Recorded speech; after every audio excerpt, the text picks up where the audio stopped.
বিগত 2024 সালের পুরো বছরের নাটকীয়তা শেষে সিদ্ধান্ত হয় হাইব্রিড মডেলেই হবে 2025 সালের আইসিসি চ্যাম্পিয়ন্স ট্রফি। আর এরপরে দ্রুত গতিতে এগোচ্ছে চ্যাম্পিয়ন্স ট্রফির বাকি সব কাজ। এরই মাঝে ঘনিয়ে আসছে চ্যাম্পিয়ন্স ট্রফির দল জমা দেওয়ার সময়। আইসিসির ঘোষণা অনুযায়ী 12 জানুয়ারির মধ্যে অংশগ্রহণকারী 8 দলের নিজ নিজ স্কোয়াড জমা দিতে হবে। যদিও 11 ফেব্রুয়ারি পর্যন্ত দলগুলো নিজেদের স্কোয়াডে ইচ্ছে মতো পরিবর্তন আনতে পারবে, তবে এরপর থেকে কোনো পরিবর্তন আনতে হলে আইসিসির টেকনিক্যাল কমিটির অনুমতি দরকার হবে। ফেব্রুয়ারির 19 তারিখ থেকে শুরু হবে চ্যাম্পিয়ন্স ট্রফির এবারের আসর। খেলা হবে পাকিস্তানের 3 ভেন্যু করাচি, লাহোর এবং রাওয়ালপিন্ডিতে। যদিও ভারতের আপত্তির কারণে তাদের সব খেলা হবে সংযুক্ত আরব আমিরাতের দুবাইয়ে। টুর্নামেন্টে অংশ নিতে এরই মাঝে দল ঘোষণা করে ফেলেছে ইংল্যান্ড।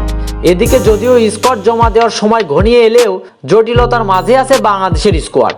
দুই সিনিয়র ক্রিকেটার তামিম ইকবাল এবং সাকিব আল হাসানের মাঝে তিক্ততা অজানা নয়। তামিম ইকবালের অবসর এবং মাঠে ফেরা নিয়ে আছে অনেক প্রশ্ন, অনেক গুঞ্জন।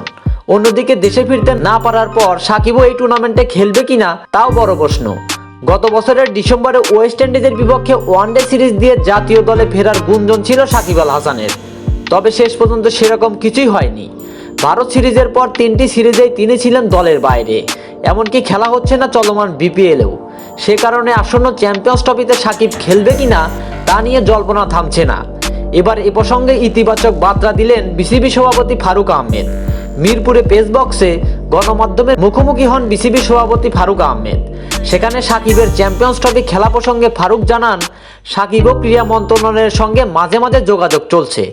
নিজেও আরেকবার মন্ত্রণালয়ের সঙ্গে কথা বলে তাকে দলে ফেরানোর চেষ্টা করবেন বলে জানান বিসিবি সভাপতি। অফ ফর্মে থাকা লিটন দাস থাকছেন কিনা তাও এক প্রশ্ন। অবশ্য অধিনায়ক হিসাবে নাজমুল হোসেন শান্ত থাকছেন, তার গ্রিন সিগন্যাল দিয়েই রেখেছেন বোর্ড সভাপতি। 12 জানুয়ারি প্রাথমিক স্কোয়াড সাজাতে নির্বাচকদের অনেকগুলো মিসিং পাজল পূরণ করতে হবে, সেটা নিশ্চিতভাবেই বলা চলে। 8 দলের চ্যাম্পিয়ন্স ট্রফিতে বাংলাদেশ আছে গ্রুপ এতে। স্বাগতিক পাকিস্তানের সঙ্গে বাংলাদেশের সঙ্গী ভারত ও নিউজিল্যান্ড। 20 তারিখ দুবাইয়ে ভারতের বিপক্ষে ম্যাচ দিয়ে নিজেদের চ্যাম্পিয়ন্স ট্রফির মিশন শুরু করবে বাংলাদেশ। তবে কেমন হতে পারে বাংলাদেশের সেরা 15 সদস্যের একাদশ, চলুন সেটাই দেখে নেওয়া যাক। সাকিব আল হাসান। যদিও সাকিবের খেলা নিয়ে রয়েছে অনিশ্চয়তা। যদি সাকিব না থাকে তাহলে তার পরিবর্তে খেলবেন তানজিদ তামিম।